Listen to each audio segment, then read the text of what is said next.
The MMA math prediction model is currently sitting at 3-0, and it's starting to look like, hey, we might be onto something.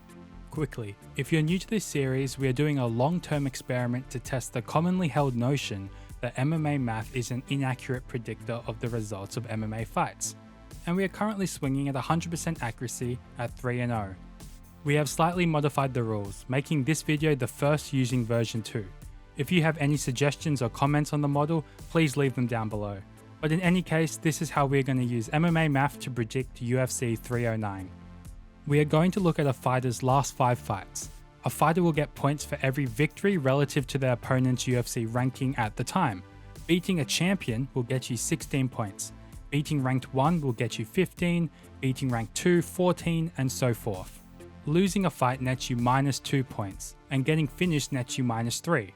You'll also lose points if you're on a streak of losses correlative to the number of losses in that streak. You get an extra 5 points if you beat someone who your opponent has lost to.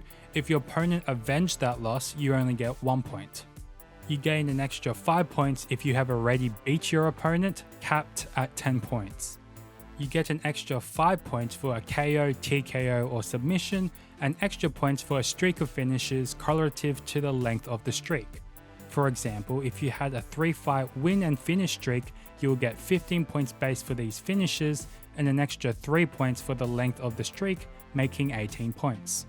Doctor stoppages will be judged on a case-by-case basis, and an extra 5 points if 2 or more judges give you every round in a decision victory. If you are over 35, you lose 5 points and an extra point on top of that for each year older than 35 you are. If you are undefeated in the UFC, you gain an extra 5 points. If you have a UFC loss, but are undefeated in your last 5, you get 3 points. For the fight we are predicting, if you are fighting in your country of origin and your opponent is not from that same country, an extra 5 points. This does not apply to the United States and their fighters.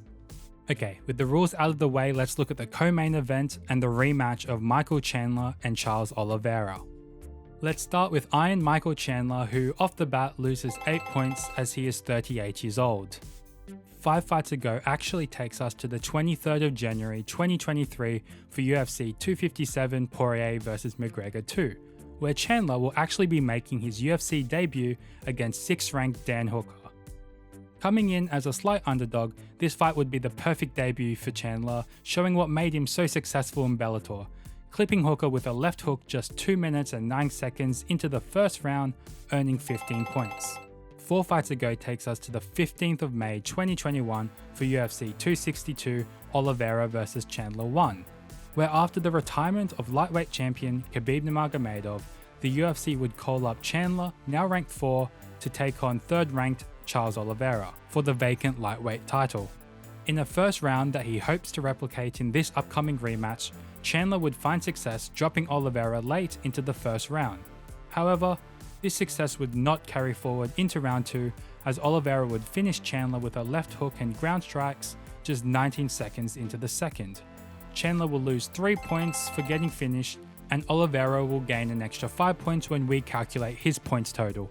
3 fights ago takes us to the 6th of November 2021 for UFC 268 Usman vs Covington 2, where what would have been a cross-promotional dream match just a few years ago, Chandler would be put up against number 2 ranked Justin Gaethje. This fight would not disappoint.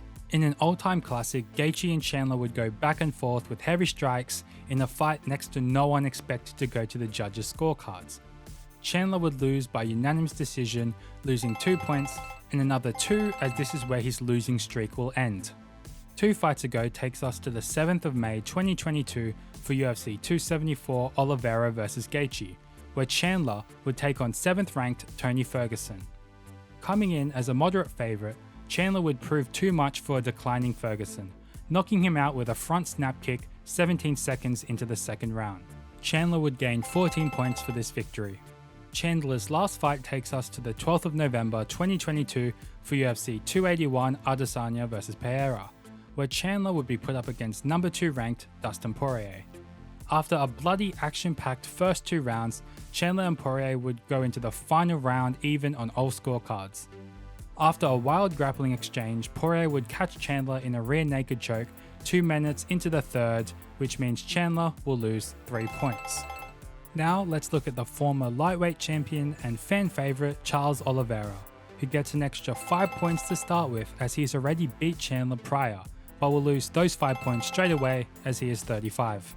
5 fights ago takes us to the 11th of December 2021 for the main event of UFC 269 Oliveira vs Poirier, where Charles, who is now the current lightweight champion, will be defending his strap against number 1 ranked Dustin Poirier.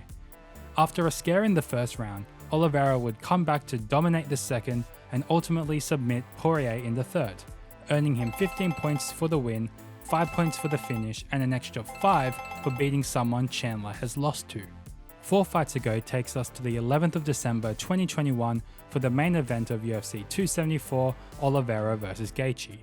In his second defense of his lightweight title, Oliveira would be put up against former interim champion and number 2 ranked Justin Gaethje. In what was quickly becoming a tradition for Oliveira fights at this point, Charles would be clipped early in the fight but would come back knocking down Gaethje and finishing him with a rear naked choke 3 minutes and 22 seconds into the first, earning 19 points for the victory and an extra 2 as this is where his finish streak would end, and an extra 5 points again for beating someone Chandler has lost to. 3 fights ago for Oliveira takes us to the 7th of May 2022 for UFC 280 Oliveira vs Makhachev. Charles will be put up against number 4 ranked Islam Makhachev. Unfortunately for Oliveira, he was really never able to mount any success in this fight, seemingly being a bit trumped by Makhachev's unexpected striking improvements. Ultimately, Oliveira would be dropped and finish off with an arm triangle 3 minutes and 16 seconds into the second, 3 points in the process. 2 fights ago takes us to the 10th of June 2023 for the co-main event of UFC 289 Nunes vs Aldana, where Oliveira would be looking to rebound against number 4 ranked Beneil Dariush. In a return to form for Charles, he would show off his defensive grappling, striking and ground and pound all within 1 round, finishing Dariush 4 minutes and 10 seconds into the first, earning him 17 points. Oliveira's last fight takes us to the 13th of April 2024 for UFC 300 Pereira vs Hill, where Charles would be put up against number 4 ranked Arman Tsarukyan. In a close back and forth filled with some seriously fun grappling exchanges, it would ultimately be Arman who would get the nod via split decision, unfortunately losing 2 points for Charles. So there we have it. MMA Math predicts Charles Olivera will beat Michael Chandler, which is primarily due to holding victories over 2 fighters that Chandler has lost to, as well as a victory over Chandler himself. Hard to disagree with MMA Math on this one. Now let's move over to the main event, which feels like the first heavyweight title fight in ages, Jon Jones vs Stipe Miocic, in a dream fight of maybe 5 years ago, but still a banger nonetheless. Starting with the former champion and all-time heavyweight great Stipe Miocic, who has been relatively inactive this past few years. Stipe would lose a whopping 12 points as he is now 42. 5 fights ago takes us all the way to over 6 years ago to the 20th of January 2018 for the main event of UFC 220, where Stipe, the heavyweight champion at this time, would be making his 3rd defense against Francis Ngannou. Coming in already as one of the greatest UFC heavyweights of all time, Stipe would disrespectfully enter the fight as a slight underdog to the surging number 1 contender Francis Ngannou. Stipe would absolutely dominate the fight, utilizing dominant wrestling to control Francis and gas him out. Stipe would earn a unanimous decision victory, earning 15 points and an extra 5 points as all 3 judges gave him every round. 4 fights ago lands us at the 7th of July 2018 for the main event of UFC 226, where Stipe would attempt to make his 4th defense of his heavyweight title against light heavyweight champion Daniel Cormier. In a relatively controversial fight, Cormier would catch Stipe with an eye poke in the first, which by all accounts would affect Stipe's vision greatly. Cormier would then go on to KO Stipe later that round. Unfortunately, Stipe would lose 3 points for this fight. 3 fights ago takes us to the 17th of August 2019 for UFC 241, where Stipe would get a chance to reclaim his title in a rematch against Daniel Cormier. In a good back and forth, Stipe would lose the first 2 rounds, succumbing to Cormier's wrestling and pressure. However, Stipe would display his high fight IQ and make the adjustment to start focusing on Daniel's body, which would indirectly lead to his TKO victory 4 minutes and 9 seconds into the fourth, reclaiming his heavyweight title and earning 21 points. 2 fights ago for Stipe takes us to the 15th of August 2020 for UFC 252 for the trilogy fight against now number 1 ranked Daniel Cormier. In a fight that would do a good job of summarizing the trilogy at whole, with dramatic eye pokes on both sides, Stipe would get close to a finish at the end of the second and continue to outstrike Cormier, retaining his title via unanimous decision victory and earning 15 points. Stipe's last fight takes us to the 27th of March 2021 for UFC 260, where Stipe would now be put up against number 1 ranked Francis Ngannou in a rematch. Ngannou would show a vast improvement compared to their first fight, defending Stipe's takedowns attempts in the first. Ultimately, Francis would finish Stipe just 52 seconds into the second round with a left hook. Stipe would lose his title and 3 points for the loss. Now, let's move on to the heavyweight champion Jon Jones, who off the bat would lose 7 points as the youngest UFC champion of all time, who won his first title at 23, is now 37. 5 fights ago for Jones takes us to the 29th of December 2018 for UFC 232, where Jones, after being stripped of his light heavyweight title for doping violations, would be given a chance to reclaim that title against number 2 ranked Alexander Gustafsson.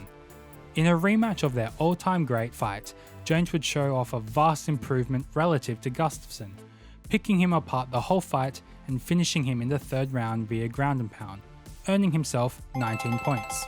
4 fights ago takes us to the 2nd of March 2019 for UFC 235, where Jones would defend his title against number 3 ranked Anthony Smith.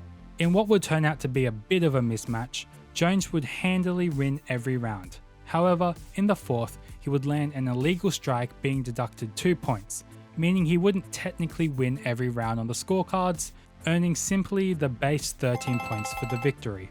3 fights ago for Jones takes us to the 6th of July 2019 for UFC 239, where Jones would take on number 2 ranked Thiago Santos. In an extremely competitive fight, Santos would tear pretty much everything in his left knee, but push forward to put in a performance that many consider a victory over Jon Jones.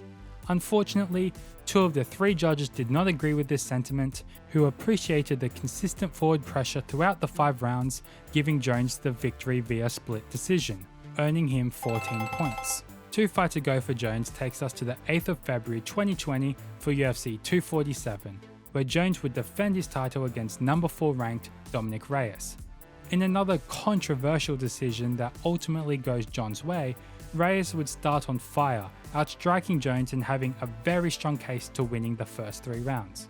Ultimately, however, it would be Jones who would be given the victory via unanimous decision, earning 12 points.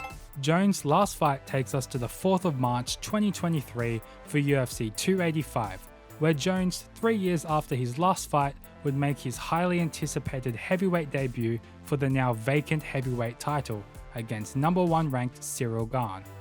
In a throwback performance for Jones, he would utilize his dominant wrestling early to work his way into a guillotine choke just 2 minutes and 4 seconds into the first, winning the heavyweight title and 20 points in the process.